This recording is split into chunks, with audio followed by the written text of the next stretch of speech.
pagi anak-anak. Pagi. Bagaimana kabar kalian hari ini? Sehat semua? Syukurlah kalau begitu. Jadi hari ini kita akan masuk ke pelajaran kejuruan 1. Kejuruan 1 ini kita hari ini akan membahas tentang desain grafis. Nah, kita di sini desain grafis akan membahas dasar-dasarnya dan apa saja fungsi dan manfaat dari desain grafis itu sendiri. Nanti di akhir dari desain grafis materinya kalian akan saya beri tugas untuk membuat pamflet tentang, kita lihat saja nanti. Oke, sekarang kita masuk ke pengertian tentang desain grafis. Sebelumnya sudah ada yang pernah tahu apa itu tentang desain grafis? Ada yang pernah mencoba membuat? Belum pernah? Belum. Oke. Jadi desain grafis ini adalah bentuk komunikasi visual yang memanfaatkan elemen grafis seperti gambar, teks, warna, dan sebagainya untuk menyampaikan informasi secara efektif. Nah, mungkin sudah sering kalian temui ya desain grafis itu sendiri, cuman kalian tidak bisa mengartikan secara teoritis gitu. Jadi desain grafis ini adalah salah satu media untuk menyampaikan suatu informasi, atau kalau nggak harus informasi misalnya jasa seperti periklanan atau sebuah produk, supaya apa yang kita mau sampaikan itu terlihat lebih menarik dan mudah dipahami.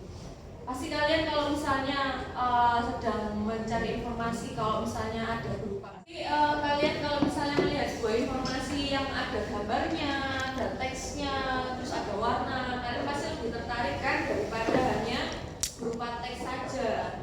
Jadi lebih mudah dipahami. Nah, ini contoh penerapannya ada misalnya di kemasan produk, lalu ada di poster, papan iklan, dan brosur. Pasti sudah sering kalian jumpai kan ya contoh-contohnya ini. Nah, kita lanjut ke unsur-unsur desain grafis. Nah, ini ada yang pertama ada titik, lalu ada garis, ada bidang, lalu ilustrasi, tipografi, warna, gelap terang, tekstur, dan ruang. Nah, ini kita akan bahas satu-satu mengenai masing-masing unsur-unsurnya. Yang pertama ada titik. Titik adalah suatu bentuk kecil yang tidak mempunyai dimensi. Jadi titik ini kalau digabung nanti baru bisa jadi garis. Jadi mereka berurutan ya, dari titik lalu menjadi garis.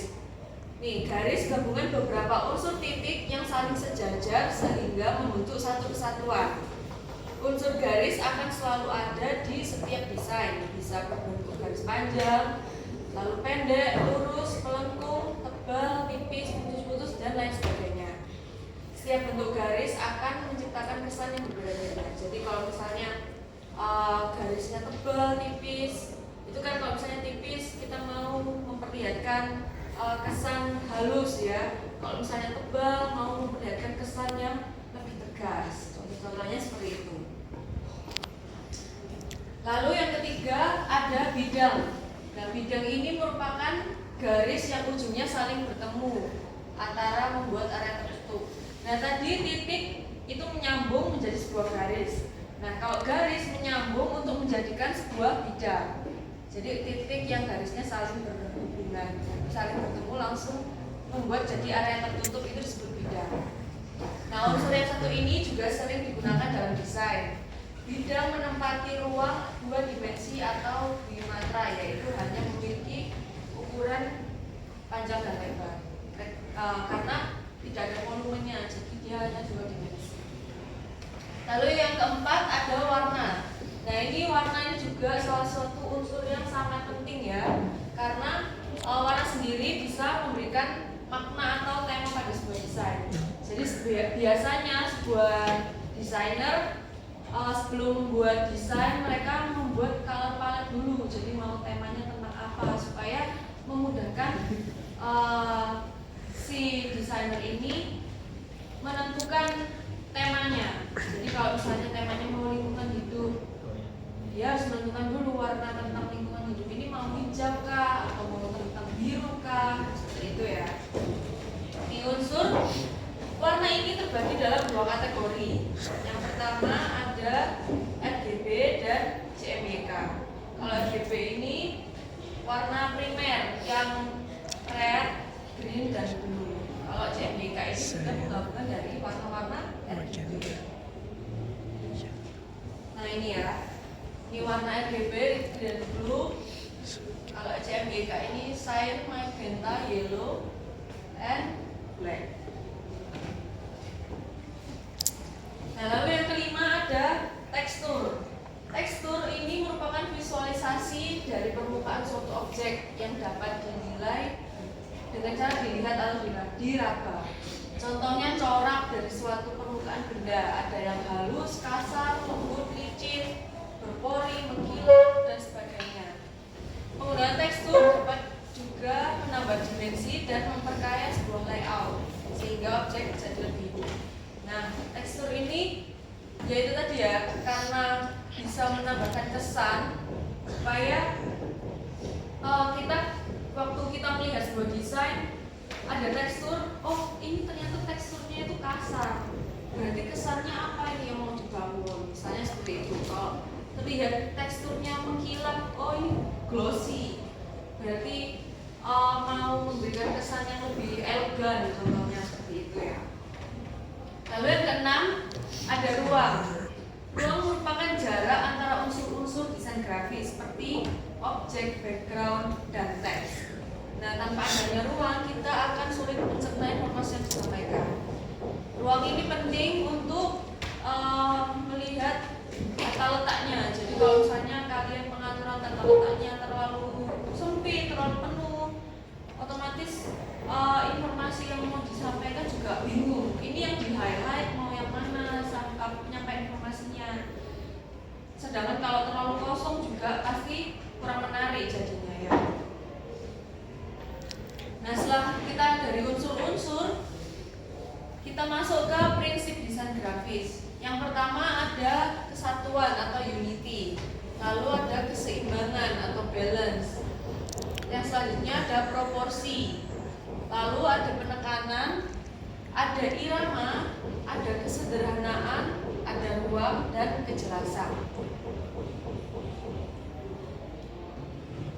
Nah, ini salah satu contoh desain grafis yang kita akan ambil hari ini dan yang akan kita coba buat, yaitu pamflet. Sudah ada yang pernah membuat pamflet? Ada sudah, ada yang belum ya? Oke, ada yang tahu apa itu pamflet? Kira-kira ada yang mau menjawab? Skip let. Jawab pamflet. Kayak bahasamu sendiri bisa nggak? Nyontek dikit nggak apa-apa.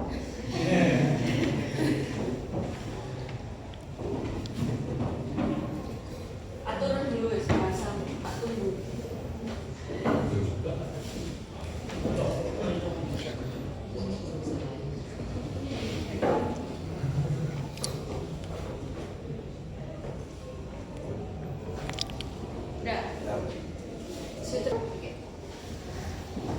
Nah, kita akan masuk ke pamflet. Kira-kira ada yang tahu apa itu pamflet? Ada yang mau menjawab? Oke, Dino silakan.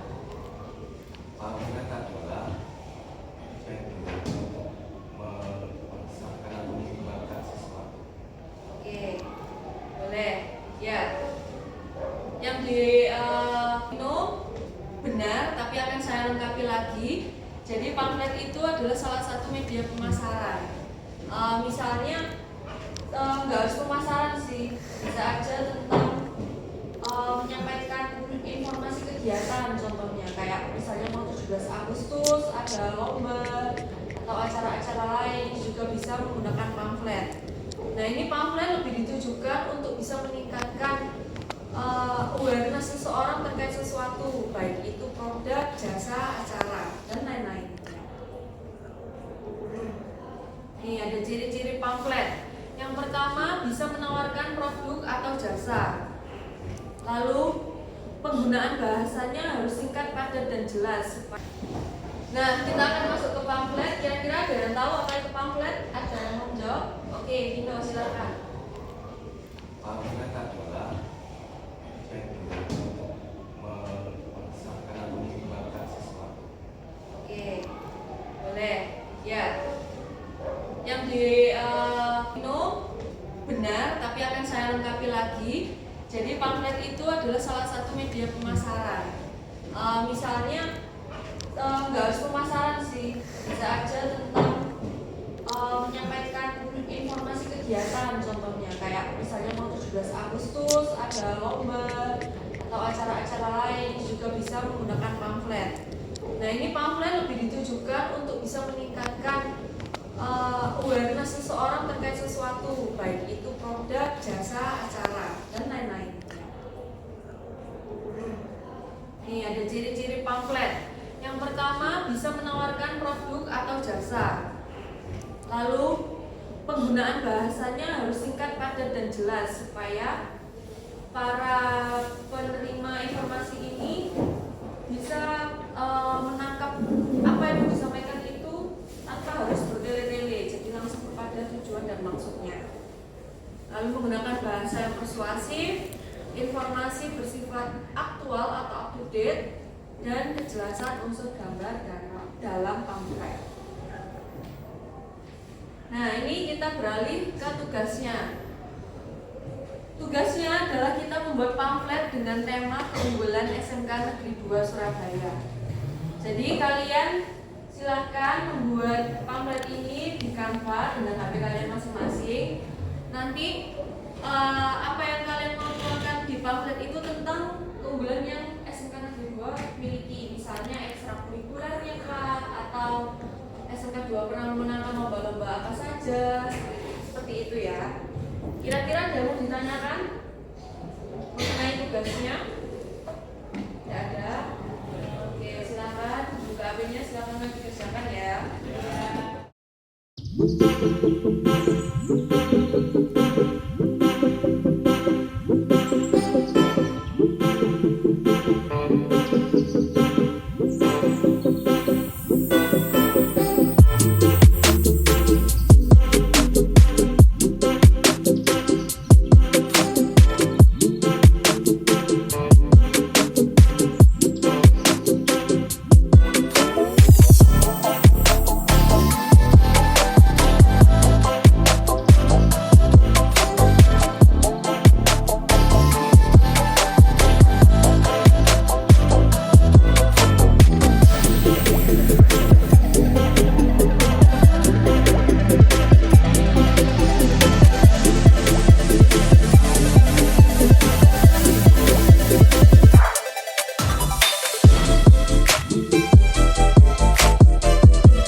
Assalamualaikum warahmatullahi wabarakatuh. Di sini saya Adit. Saya akan menjelaskan mengenai poster saya atau pamflet saya. Jadi yang pertama di sini ada gambar tentang fasilitas yang cukup lengkap dari sekolah kita, terutama pada jurusan yang saya tekuni yaitu TKJ. Lalu di sini yaitu ada kata-kata atau pesan yang berartikan sekolah ini itu menciptakan siswa yang berprestasi. Dengan di sini ada gambar mengenai juara robotik atau juara lebih tepatnya ekskul elit, yaitu juara 1, 2, dan 3. Jadi cukup segitu aja sih poster atau pamflet saya. Mungkin ada yang kurang jelas dari penjelasan saya, boleh ditanyakan. Oke, silakan tepuk tangan untuk